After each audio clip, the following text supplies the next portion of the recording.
Hello everyone and welcome back to another video. Today we're going to see how to make dhokla at home. Firstly, grease your steamer tray or round pan with 2 to 3 tablespoons oil and use a steel or aluminum pan that fits easily inside your steamer.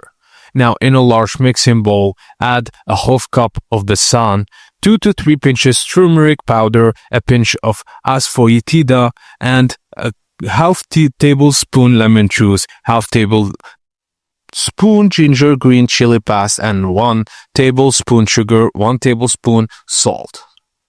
Add 1 cup of water and 1 tablespoon of oil and mix well to make a thick but smooth flouring batter.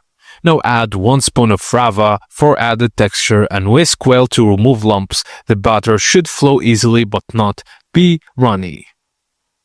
Now boil from 2.5 cups water in your steamer, cooker or instant pot, and just before steaming, add 2 spoons of eno and to the batter. Now stir briskly and evenly, don't overmix and the batter will become frothy and bubbly. Immediately pour the mixture into the greased pan and gently tap or shake the pan to level the surface. Now place the pan into the steamer with already boiling water and steam for 15 to 20 minutes for electric cooker and 12 to 15 minutes for pressure cooker or pan on medium heat. Remove whistle or weight if using a pressure cooker and insert a toothpick to test doneness and it should come out clean.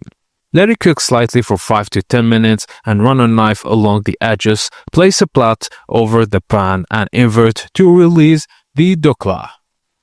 Now, for classic flavor, prepare tempering like 1 spoon oil, 1 spoon mustard seeds, 8 to 10 curry leaves, 1 to 2 green chilies, slit half a cup of water and 1 spoon of sugar. Heat oil, crackle mustard, seeds and curry leaves and then green chilies. Add water and sugar and bring to quick boil and pour evenly over the steamed dhokla.